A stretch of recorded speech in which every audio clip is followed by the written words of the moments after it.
everybody. Apparently, it's the year of the Universal Monster revivals. We're back as if it's the 1950s and 70s and 90s and 2010s, 2000s with like I Frankenstein. So, again, people are reinventing the characters that Universal Monsters and, of course, the public domain authors. Now public domain authors made famous so long ago. Today we watched Maggie Gyllenhaal's The Bride. So Aiden, what's the plot of The Bride? The Bride is a loose retelling of The Bride of Frankenstein.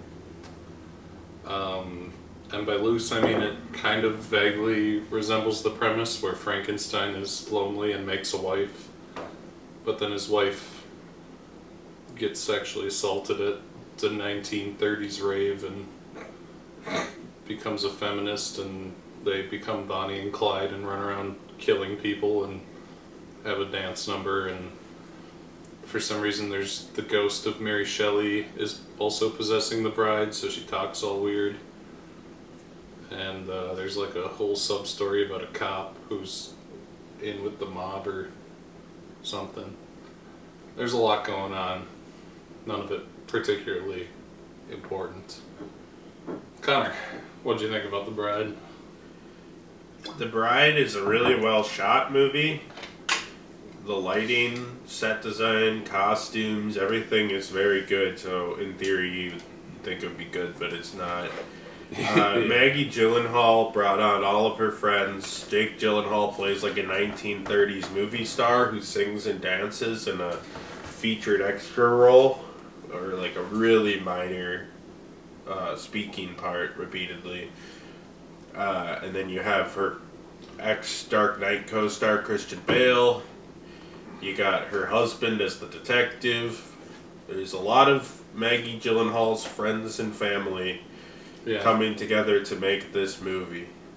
The general idea of the concept seems interesting. I was excited to see a new Bride of Frankenstein take, especially because The Bride from Universal, or The Bride of Frankenstein, is not public domain, or is just kind of getting to the public domain now. I don't know exactly how they were allowed to use this since it was a Warner Brothers thing, but I think it must have been legally distinct enough. But The Bride of Frankenstein is one of the better Universal monster movies, so it was kind of interesting to see them try to do a unique take on it.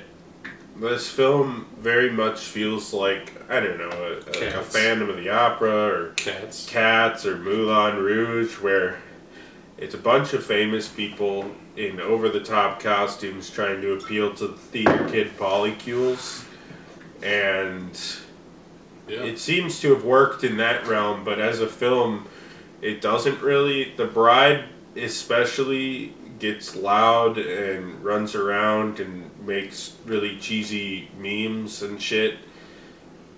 And it's not super focused on its core feminist message. I don't really have a problem with a feminist message if it's like done frankly, but the whole idea of the movie is like rape is bad and everyone's gonna try to rape a lady Frankenstein. And but she's also she's also a has-been hotel character who just says dick, fuck, shit, fuck, dick she all makes the time. Dick and poopy jokes. That's the movie. She mostly just comes off as annoying, and the movie tries too hard.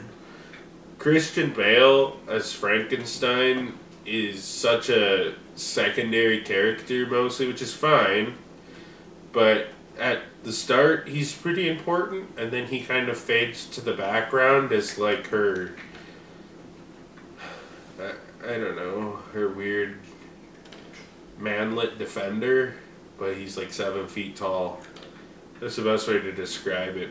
Like she's she doesn't need Frankenstein, but she also occasionally loves Frankenstein, but also sometimes thinks he's a dick and annoying. But then she has a big crash out where she's like, you lied to me our entire relationship and you're just like every other man. And she's like, well, actually, I still kind of love you, though.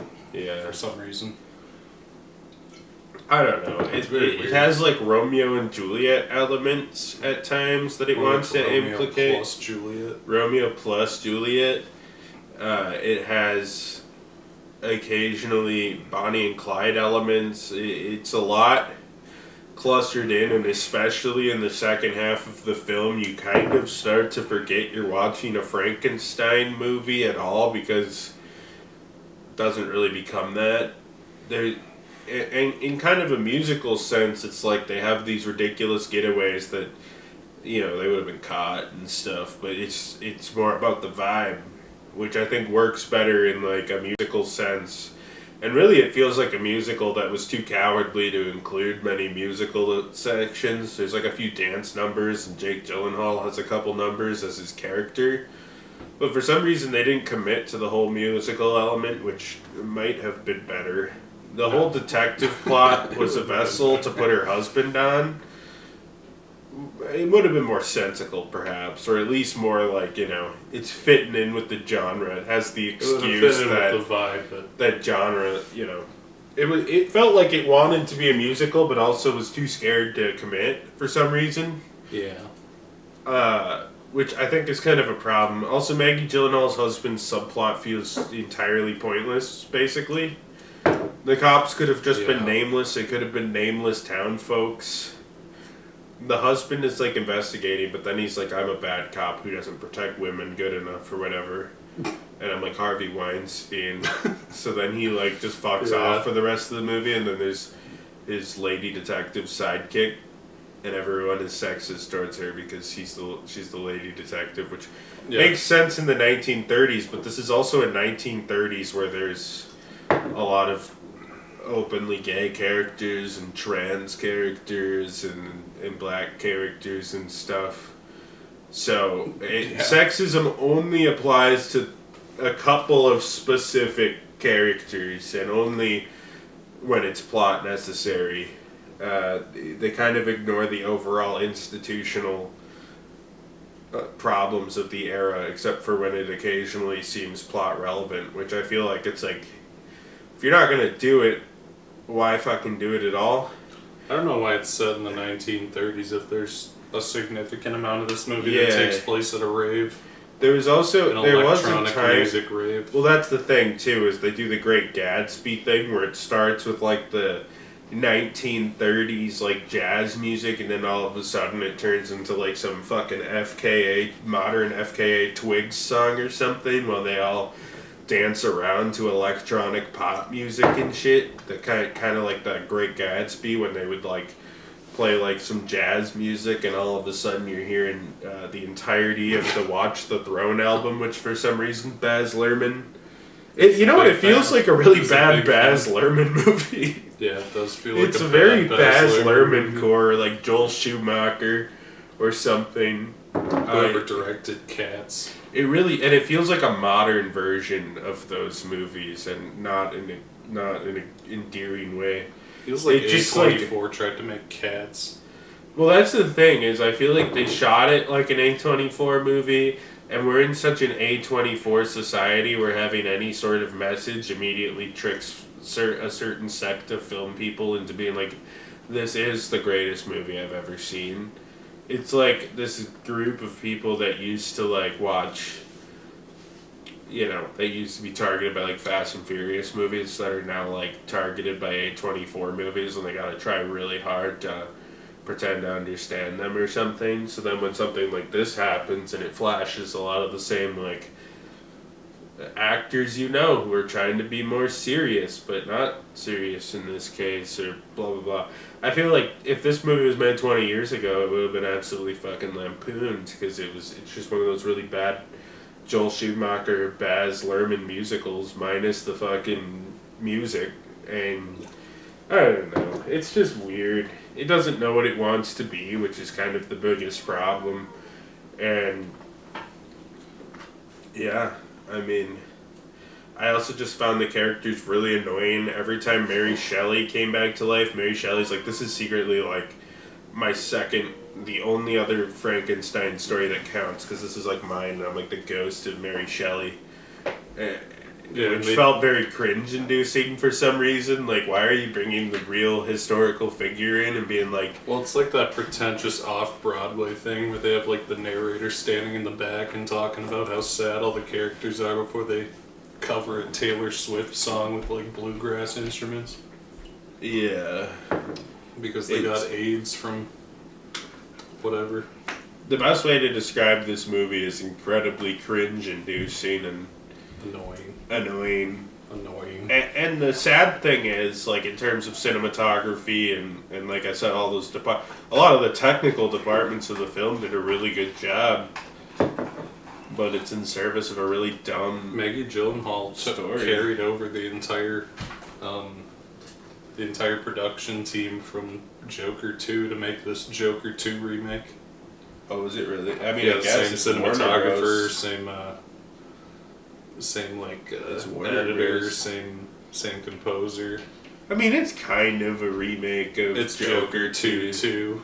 A lot of people are like, it's more competent. It's pretty much equally incompetent, to be honest. It even has the same half-baked themes of rape, the same half-baked occasionally wants to be a musicals vibe. Yeah. Annoying-ass lead. Yeah. It's the same movie. It's the same movie. In a lot of... This is the Joker 2 for women. And similarly to Joker 2, it's a music... Bad. It's a concept that... Yes, it's bad, but obviously... It's a concept that would only work if we're going to have, like, the heightened, larger-than-life's ridiculousness that you could hand wave of a Broadway production, but then they pussy out on making it a musical, and instead they throw a bunch of dick and poopy jokes and screaming and non sequiturs and goddamn random access humor like Chris Chan. Funny accents, and I don't know. It's bad. So Aiden, what did you think of The Bride? I'm sure a lot of really great little theater boys gave their first blowjobs to this picture, so congrats to them. It's really disappointing. I was kind of hoping this would be good. Like, I saw it and I was like, it looks interesting at least, and it looks very good and it sounds very good, and it's a very well produced movie that's just so fucking awful. It's like every bad musical, but they just forewent the actual songs. Can I also say, going into it, for some reason, I figured it was just going to be part of Maggie Gyllenhaal's story arc, that she would somehow be some sort of, like, you know, she never lived up to Jake Gyllenhaal, but maybe she'd be a good director or something, and that's why she could never be a Hollywood star, because she looks like Droopy Dog, but now she's star A24 director. Yes, that's pretty much that's the real life character arc I was somehow assuming we were going into, because people seemed excited about it, and I thought the trailer was very intriguing, but unfortunately it did not pan out that way. Yeah, it has big Moulin Rouge energy, big Cats energy, big Cynthia Eburo's one-woman Dracula play energy. Yep. It feels like an adaptation of something that came out premiered off Broadway, and nobody saw, and then all the annoying theater kids just blew each other over for the rest of the time. It's just so fucking annoying. It desperately wants to be a LGBT midnight movie and pretend like that wasn't the intention from the start. Yeah. It also, it's too fucking long. I mean, it's only like 2 hours and 10 minutes long, but it has 9 endings, and it just fucking drags, because it is the same thing over and over and over and over, and then it just crashes into 9 endings. They just keep coming. There's always another one. It's like the cop guy retires and Frankenstein gets away, and then they have their crash out breakup, and then he gets shot, and then she gets raped again, and then they break up again, and then they get back together, and then they die, and then they get brought back to life, and then there's another musical number, but it's like a fake musical number, and it just keeps fucking going. Towards the end of the movie, like the last 15 minutes, I just had my hands in my face, and I just kept saying, I get it. Just be done. I get it. And it wouldn't. I don't know. It's very interesting. I mean, I've thought about it a lot more than most of the bad movies we see, but it is like definitively bad. It's not a good movie, and I fucking despised watching it, if I'm being completely honest.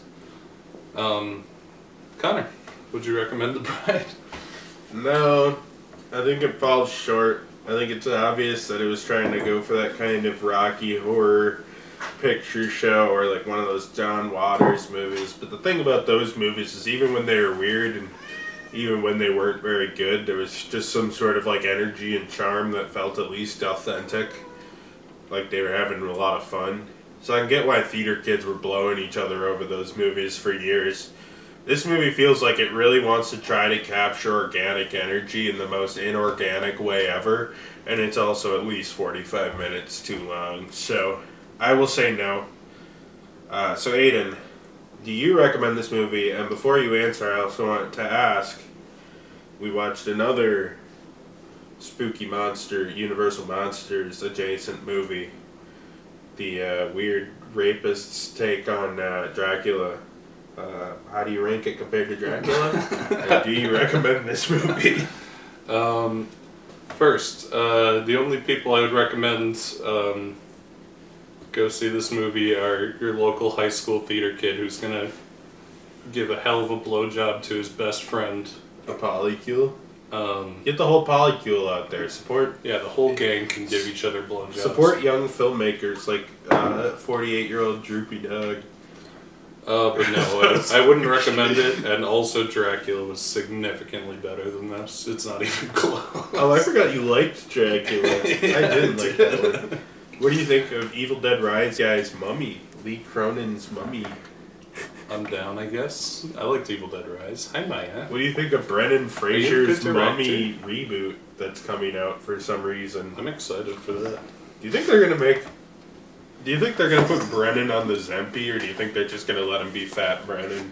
No, they're gonna Zemp him up a little bit. They're like, just take a microdose of Zempi. But it's also gonna be a legacy sequel, so it's gonna be about him being old, and he'll say, I'm too old for this shit, and he'll adopt Shia LaBeouf to be the new Mummy or whatever. No, not Shia LaBeouf, per se. You know, Timothy Chalamet. I don't think they're getting Timothy Chalamet for the Universal Monsters. Tom Holland. Tom Cruise. What if Tom Cruise is sitting... Tom Holland. What else getting does Tom Holland have going on? They probably, Uncharted. They'll get like one of them... I don't know. If Glenn the Stranger Powell. Things Glenn kids... Powell. Hear me out. Glenn Powell. Glenn Powell would be cool. He was born for it. I could see Glenn Powell. Otherwise, I think they'll go the route of like grabbing some Netflix kid who's like has his 15 minutes of fame as his show. Yeah, you can just pick any of the Stranger Things kids. I think the Stranger Things kids are washed. I think their careers are over now. Well, yeah. Now. So is Brendan Fraser. I mean, at least like Millie Bobby Brown and Finn Wolfhard had some sort of career afterwards, but I think it's like Getting raped by Drake. By making a really fucking terrible final season of Stranger Things, and the fact that they're not cute kids anymore, and that it's Millie Bobby Brown is a 40-year-old annoying, pretentious woman, and somehow she's older than me. Like, she was like 10 years younger than me when she started Stranger Things, and now she's married to Bon Jovi's son and looks 65, and it's gonna have like an Angelina Jolie harem of Drake really ages you. And then Finn Wolfhard is still 15 is his problem. He looks like a lanky 15-year-old in the 7'8". They can give the kid from Stranger Things a shot. And that weird kid, his career's the weird cool. one. His career's folded. That's hey, over. he had a great career when he had a Netflix prank show where he'd like shoot homeless people in the knees and kick them in the face. Just executes a homeless person. He's like, that's pranking. Maybe he'll like run. You know that one show with the fat Hawaiian guy's like, what would you do? What would you do? That's what the show's called. What if he's like, what would you do? And then he's like doing the same thing. It's just this cruel prank, and then he's like, so why didn't you save the person after I shot you in the kneecap? What would you do if a guy started screaming the N-word and getting beat up by a bunch of black dudes over it? How would you intervene? What would you do if the Bride of Frankenstein went to a rave and started getting sexually assaulted? What would you do? What would you do, Maya?